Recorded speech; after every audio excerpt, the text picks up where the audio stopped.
Hey everyone, Kristen Anker here, your parent empowerment specialist. And I was coming today to hopefully talk to the kids.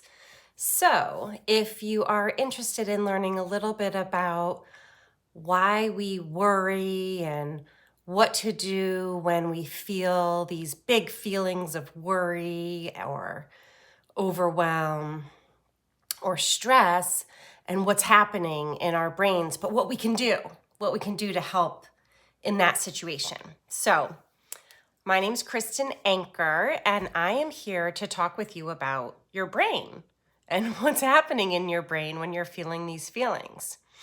So, do you know that your brain has been around for many, many, many, many years?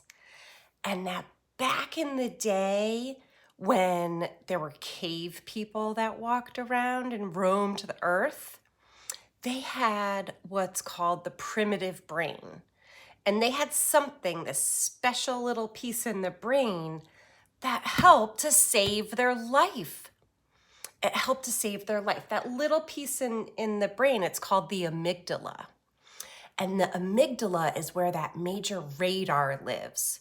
So when you have a feeling like fear, or you're fearing for something, like you're fearing for your life, like back when the cavemen would have to, run away from the lions or hunt for their food. They were living in the wild, so they needed to have that part of their brain to tell them, are they going to run away? Are they going to flight? They're going to flee the situation? Or are they going to be so scared they're just going to freeze? Or they're just going to, do you ever feel that way? Sometimes you just are going to freeze. Or are you going to freeze? Are you going to fight? Or are you going to fight? Are you going to fight for your life? And you're going to get that. So that's what happens in our brain sometimes when we're not running for our life, or we're not a caveman anymore. We're now living in a world where there's a lot of stuff going on. There's a lot of things happening in the world that are a little scary. They're a little scary, so you might feel a little worried. Or there's some things that aren't really that scary to other people, but maybe really scary to you. Like a dog that you've never met before, or at night when it gets really dark and there's no lights on. That could be really scary.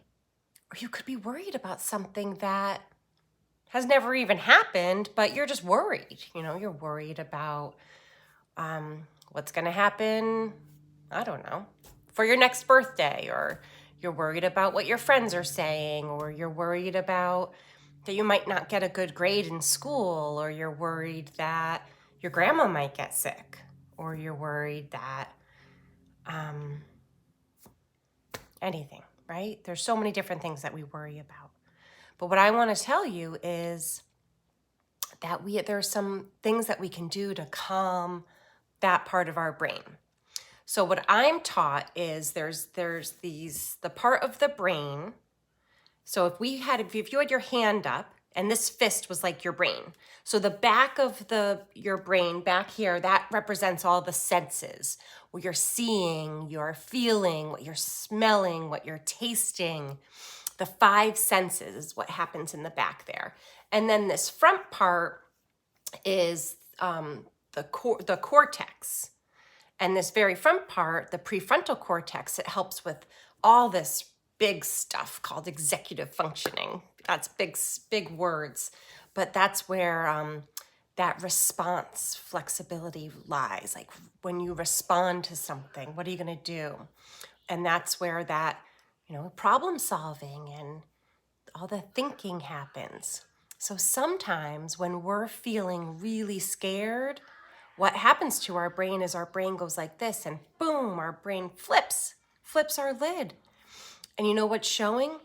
It's that amygdala piece that is where the cave people had. Are you going to freeze? Are you going to fight? Are you going to flight? But what we need to learn how to do in these times when our brain goes, I'm scared, is we've got to learn how to get our brain back to here so that we can think again. Because you know what I was taught? I was taught when your brain goes like this, that means you have like a wizard brain. You're super tuned in. You know how to respond to a situation. But sometimes what happens is your brain goes like this.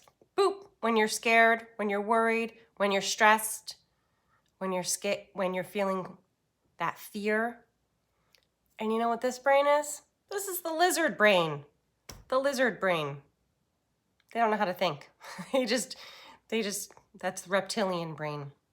So we got to get back here. So how do you do that? So there's a lot of different ideas. I love going into schools and talking to all the different kids because they tell me all these great ideas of what to do. And sometimes I ask my own kids what they do to calm down.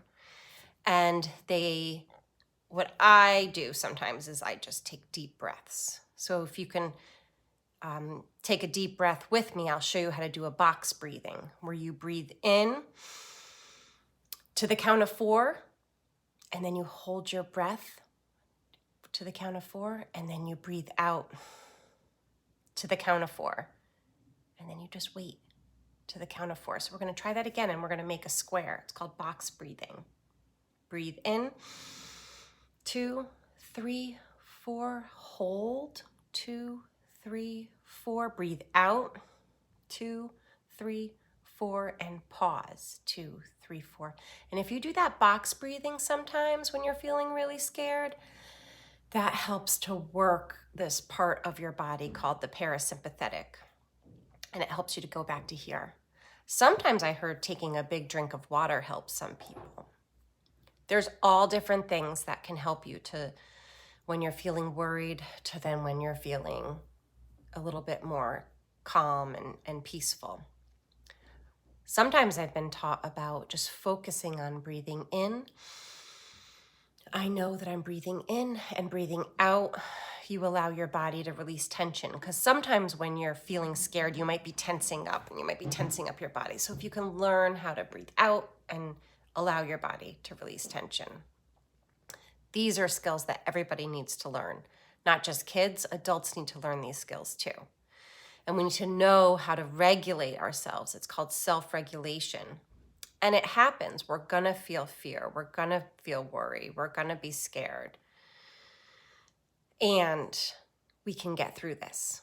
We can get through this. So you can breathe, you can get a drink of water, you can maybe just go to a little quiet area of your room or a little peace area. I help my kids to create these little peace areas where you could just zone out with your toys and have fun playing with your toys for a little bit. And sometimes that helps to stop you from worrying. I know that sometimes drawing a picture of something that might scare you might stop you from worrying. So there's so many different things that we can do. And I would love to hear from you what's something that would help you to go from that lizard brain back to the wizard brain. So my name is Kristen Anker. I help moms and dads to navigate all these fun things to do with parenting. And I'm here to help the kids too. So let me know what works for you and tell your mom and dad what might help you to calm down. And maybe you have some ideas for them too, what might help them to calm down. All right, have a great day. Bye for now.